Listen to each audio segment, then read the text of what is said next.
Hello, कैसे हैं आप सब। उम्मीद है कि आप सब बहुत बढ़िया होंगे। आज का जो हमारा टॉपिक है वो डिसेंट्रलाइजेशन है। कुछ लोग ये सोच रहे होंगे वीडियो के आते ही कि हमारा तो सप्लाई का टॉपिक चल रहा था, उससे हम डिसेंट्रलाइजेशन टॉपिक पे कैसे पहुंच गए।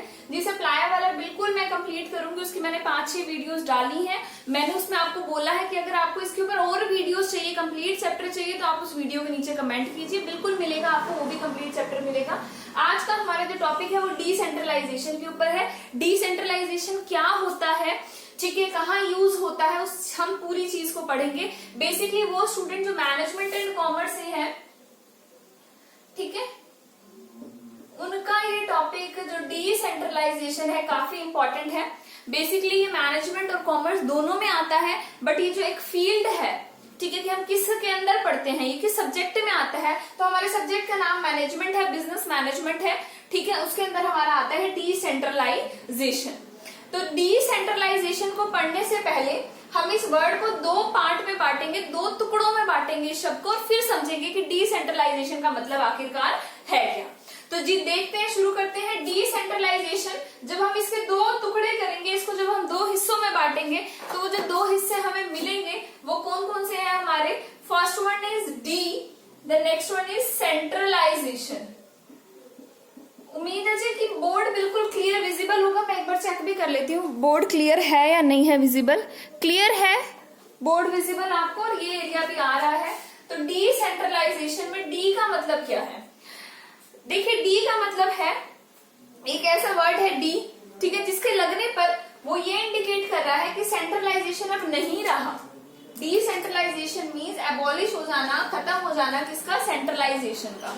तो डी इसलिए है जी यहाँ पर। अब सेंट्रलाइजेशन जो इस टर्म के आने पे बिल्कुल खत्म हो गया है, तो पहले आपको पता होना चाहिए जी कि सेंट्रलाइजेशन होता क्या है। तो सेंट्रलाइजेशन क्या होता है, जिसको पता है वो वीडियो को पोस्ट करके कमेंट सेक्शन में बता दे। कमेंट्स में बहुत एक्टिव रहती हूँ, उन कमेंट्स को मैं देखती रहती हूँ, और जो भी रेलिवेंट कमेंट होते हैं उनको मैं रिप्लाई भी कर देती हूँ। तो सेंट्रलाइजेशन का यहाँ पर क्या मतलब है बच्चा, सेंट्रलाइजेशन का मतलब है जब हम बेसिकली पूरी अथॉरिटी अपने हाथ में रख रहे हैं, वो सेंट्रलाइजेशन। सेंट्रलाइजेशन मतलब हमने एक बंदे को, एक लेवल को सेंटर बना दिया, और हमने बोला कि जो भी इंपॉर्टेंट डिसीजंस हैं वो आप लेंगे। तो आप कहाँ आ गए, सेंटर में। तो जब हमने एक ऐसा ऑर्गेनाइजेशन का स्ट्रक्चर बना लिया जहां किसी एक को सेंटर में रख दिया, that is centralization. So decentralization means उस सेंटर को हटा दिया गया, उस सेंटर को हिला दिया गया। सेंट्रलाइजेशन वर्ड का आप मतलब समझ गए होंगे, आई थिंक सो। सेंट्रलाइजेशन का मतलब होता है जब हमने एक पर्टिकुलर पर्सन को या एक पर्टिकुलर लेवल को, बंदे को या टीम ऑफ पीपल को अथॉरिटी दे दी, that you are the center. आप लोग सेंटर हैं, आप लोग डिसीजन लेंगे, और जो आप लोग डिसीजन लेंगे वो इंप्लीमेंट कर लिया जाएगा एज इट इज। तो वो लोग क्या हो गए, सेंटर में हो गए, वो सेंट्रलाइजेशन हो गई। पर जी आज जो हम टर्म पढ़ रहे हैं वो डिसेंट्रलाइजेशन है, यानी कि जो सेंटर बनाया गया है उसको हिला देना, यानी कि उस सेंटर के अलावा कुछ अदर रिस्पॉन्सिबल पर्सन को अथॉरिटीज दे देना कि भाई आप इस लायक हमें लगते हो कि आप अपने डिसीजन खुद ले सकते हो, तो जी लीजिए अपने डिसीजन, ठीक है। तो इस तरीके से उनको एक तरीके से अथॉरिटी दे देना कुछ लोगों को, तो वो हमारा होता है डिसेंट्रलाइजेशन। इट डजंट मीन कि सबको अपनी अपनी रिस्पॉन्सिबिलिटी सौंप देना और कहना भाई जी सब अपना अपना देख लो, नहीं जी। कुछ एक लोगों को चुन लेना पूरी टीम में से और बोलना टीम के बिहाफ पे डिसीजन जी आप ले लो। फिर टीम में से दूसरी टीम बना ली और उसमें से चुन लेना कि टीम के बिहाफ पे डिसीजन आप ले लो। एक तो देखिए ये है कि मैं हूं, मैं टॉप लेवल पर हूं, मैं ऑनर हूं ऑर्गेनाइजेशन की, सभी डिसीजन मैं ही ले रही हूं, दैट इज सेंट्रलाइजेशन। बट मैंने क्या किया, अलग अलग टीम्स बना दी और उन्हें बोला सभी अपने डिसीजन, अपनी टीम के डिसीजन आप सब लोग मिलकर ले लीजिए। आप एक हेड बना दिए गए, आप डिस्कस कीजिए और आप डिसीजन लीजिए, दैट इज डिसेंट्रलाइजेशन। और जब मैं खुद सारे डिसीजन लूंगी, इट्स सेंट्रलाइजेशन। उम्मीद है समझ आ गया होगा आपको। एक मैंने यहाँ पर एक हिंदी में बड़ा मुश्किल सा वर्ड लिखा है, वो है शिष्टमंडल। इसको लिखने के पीछे मोटिव क्या है कि मेरे पास कई सारी वीडियो में एक बंदे के कमेंट आए हुए हैं कि आप पूरा अगर हिंदी में नहीं बता सकती हो, एटलीस्ट टॉपिक का नाम हमें हिंदी में बता दो। तो जी टॉपिक का नाम हिंदी में है शिष्टमंडल, ठीक है। मेरे हिसाब से देखिए, मैं आपको सच बता देती हूँ, मैंने इस वर्ड को गूगल किया कि इसको हिंदी में क्या बोलेंगे, और हिंदी में आया ये लिखा हुआ, जो जिसको मैं पढ़ पा रही हूँ, लिखा एग्जैक्ट यही है कि ये शिष्टमंडल वर्ड है, जो मेरे पढ़ने में आ रहा है। हो सकता है कि मैं इसको प्रोनाउंस गलत कर रही हूँ, पर आप लोग फोकस करके देख लीजिए कि ये कहते हैं जिसको हिंदी में। और मुझे लग रहा है जो बंदा कह रहा है ना बार बार कि कम से कम टॉपिक का नाम हिंदी में बता दो, तो वो बंदा इस वीडियो को देखने के बाद नीचे कमेंट कर देगा टॉपिक का नाम भी हिंदी में बताने की जरूरत नहीं है। वैसे हिंदी हमारी नेशनल लैंग्वेज है, तो सबको आनी चाहिए। मुझे भी बहुत अच्छे से आती है, बोलनी बहुत अच्छी आती है मुझे, और हाँ मैं लिख भी अच्छे से लेती हूँ, पर कई कई शब्द जो ज्यादा मुश्किल हो जाते हैं मैं वो नहीं पढ़ पाती हूँ। मुझे लग रहा है शिष्टमंडल, अब मुझे लग रहा है वर्ड की है हिंदी का नहीं, हो सकता है संस्कृत का वर्ड हो और मैंने गलत देख लिया, तो ये भी हो सकता है, बट शिष्टमंडल है इसको, अभी इसको छोड़ते हैं। देखिए सेंट्रलाइजेशन के बारे में यहाँ पर मैंने क्या लिखा है, जल्दी से उसको पढ़ लेते हैं जी। यहाँ लिखा गया है it means for increasing the importance of subordinates की इंपॉर्टेंस को बढ़ा देना, बाय असेसिंग देम, असेसिंग मतलब उनको दे देना, उनको अप्रोच मिला देना, मोर अथॉरिटी एंड रिस्पॉन्सिबिलिटी, उनको और अथॉरिटी दे देना, उनको और रिस्पॉन्सिबिलिटी दे देना, इन एन ऑर्गेनाइजेशन, एक ऑर्गेनाइजेशन के अंदर, down to the lowest, down to the lowest मतलब ऊपर वाले ने नीचे वाले को अथॉरिटी दे दी कि भाई ये डिसीजन आप खुद ले लो। और उसको जब मिलती है, जब किसी को अपने टॉप से कुछ अथॉरिटी मिल गई, रिस्पॉन्सिबिलिटी मिल गई, तो बंदा इतना ज्यादा खुश हो जाता है, एनकरेज हो जाता है, वो उसको लगता है कि भाई हाँ हमारी वैल्यू है, बॉस हमें कुछ समझता है। क्लास में ऐसा ही होता है, हम एक बच्चे को जो मॉनिटर बनाते हैं तो उसकी खुशी कुछ अलग ही होती है, ठीक है। मुझे जब बनाते थे मैं बड़ी ज्यादा खुश हो जाती थी, चेक करना कुछ नहीं होता था, कोई मेरी सुनता भी नहीं था, बट स्टिल मैं खुश हो जाती थी कि एटलीस्ट मुझे मॉनिटर बना दिया। तो ये उसी तरीके का काम है जिसमें क्या किया हमने, एक बंदे की अपने सबऑर्डिनेट, या फिर हो सकता है कुछ एक से ज्यादा हो सबऑर्डिनेट्स, उनकी इंपॉर्टेंस को बढ़ा दिया, उन्हें हमने कुछ अथॉरिटी दे दी, कुछ रिस्पॉन्सिबिलिटी दे दी। हमारे ऑर्गेनाइजेशन की जो पहले टॉप पर थी वो एक लोवेस्ट वाले बंदे को हमने दे दी और बोला ये लो जी अब आप खुद संभालो इस चीज को, ठीक है। तो ये हो गया हमारा डिसेंट्रलाइजेशन। फीचर्स ऑफ डिसेंट्रलाइज, ये चीज इंपॉर्टेंट है, डाउन टू लोवेस्ट, नीचे से नीचे जाती है। मैं अपने सबऑर्डिनेट को डेलीगेट करती हूँ, मेरा सबऑर्डिनेट चाहे तो अपने सबऑर्डिनेट को भी डेलीगेट कर सकते हो, डेलीगेशन है, डेलीगेट करना है। फीचर क्या क्या है जी इसके, पहला फीचर है extension of delegation of authority.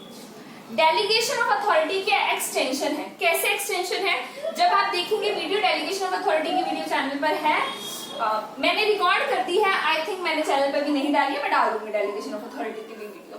तो डेलीगेशन ऑफ अथॉरिटी आप इसको ढूंढेंगे कैसे, मेरे चैनल पर जाइए, डेलीगेशन ऑफ अथॉरिटी सर्च कीजिए, मिल जाएगा, नहीं मिल रहा है यूट्यूब पर सर्च पर जाइए, delegation of authority bye Tanya Kapil डाल के सर्च कीजिए, आपको मिल जाएगा, ठीक है।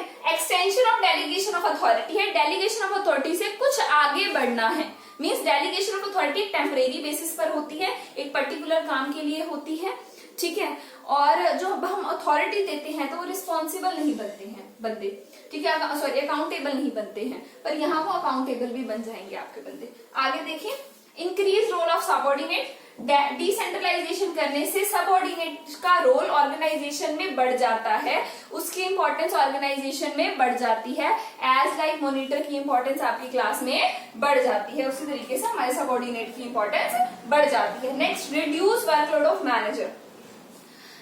आपको याद हो तो मैं इसको क्लास से रिलेट कर रही हूँ, अगर आपको याद हो तो क्लास में जब मॉनिटर बनाया जाता है तो टीचर की रिस्पॉन्सिबिलिटी कम हो जाती थी, लीव्स आप कलेक्ट कर लेना, नोटबुक्स आप कलेक्ट कर लेना, मैं आपकी नोटबुक चेक कर दूंगी, टीचर कहती थी आप बाकी सबकी नोटबुक चेक कर देना, सबकी होमवर्क आप चेक कर लेना, डायरी आप देख लेना। क्यों करती है टीचर इस सबको, वो क्या करती है, बहुत ट्रिकी चीज होती है टीचर्स की कि एक आधा रिस्पॉन्सिबल बच्चे को वो अपना मॉनिटर डिसाइड कर लेती है, उसके बाद उनका काम 50% कम हो जाता है, बाकी सब बच्चा वो संभाले, ठीक है। तो इस तरीके से वर्कलोड को कम करने के लिए मैनेजर डिसेंट्रलाइज कर देते हैं, बट डिसेंट्रलाइजेशन करना एक बड़ा ही ज्यादा पेचीदा काम है।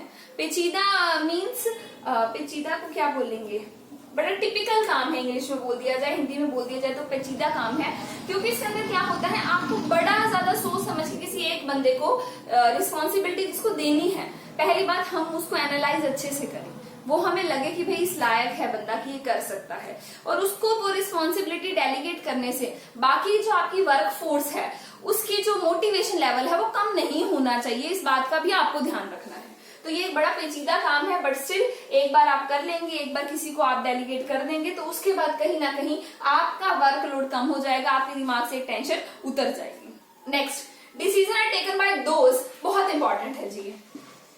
Decision are taken by those who will implement it. मेरे डिसीजन, सबऑर्डिनेट के डिसीजन, डेलीगेशन ऑफ डिसेंट्रलाइजेशन कर देने से सबऑर्डिनेट के डिसीजन सबऑर्डिनेट खुद लेंगे, और जब वो खुद डिसीजंस को लेंगे तो उसमें पार्टिसिपेट भी अच्छा करेंगे और उनकी प्रोडक्टिविटी भी एनहांस हो जाएगी, यहाँ पर ये मतलब है। नेक्स्ट है लास्ट, परमानेंट। देखिए कई बार होता है कि हमने किसी को अथॉरिटी दी और टेम्परेरी बेसिस पर दी, ठीक है, तो उसमें क्या होता है, वो इतने अच्छे से काम नहीं कर पाता है क्योंकि उसे पता है कि ये जो उसको अथॉरिटी मिली है ये टेम्परेरी बेसिस पर मिली है। बट जब हम ये करेंगे, अपना डिसेंट्रलाइजेशन करेंगे हम अपना, तो जो हमने उसको अथॉरिटी दी है वो हम उसको टेम्परेरी बेसिस पर नहीं दे रहे, हम उसे परमानेंट बेसिस पर दे रहे हैं। बट परमानेंट बेसिस पर अथॉरिटी देने का मतलब ये नहीं है, ठीक है, कि हमने उससे अथॉरिटी कभी वापस ही नहीं लेनी। जहां हमें ये लगे कि अब डिसेंट्रलाइजेशन की जरूरत नहीं है, जहां हमें ये लगे कि सामने वाला बंदा डिसेंट्रलाइजेशन से मिली हुई अथॉरिटी को मिसयूज कर सकता है, यू कैन टेक बैक, वहां पर आप उसे वापस ले सकते हो। बट जब ऐसा कुछ नहीं हो रहा है, ठीक है, सामने वाला बंदा रिस्पॉन्सिबल तरीके से कर रहा है और आपका जो मेन मोटिव था उसके पीछे वो भी रहता है, तो उस केस में आप उससे अथॉरिटी को वापस नहीं ले सकते। डिसेंट्रलाइजेशन का प्रोसेस इरिकवरेबल है, इरिवर्सिबल है, बट कुछ सर्टेन ऐसी चीजें जहां आपको लगे कि ऑर्गेनाइजेशन के फेवर में ये चीज नहीं रही करनी, वहां आप ऐसा कर सकते हैं, बट अदर केसेस में आप ऐसा नहीं कर सकते हैं। बहुत बहुत शुक्रिया जी आपका इस वीडियो को देखने के लिए। चैनल को लाइक, सब्सक्राइब, शेयर करना मत भूलिएगा। Thank you.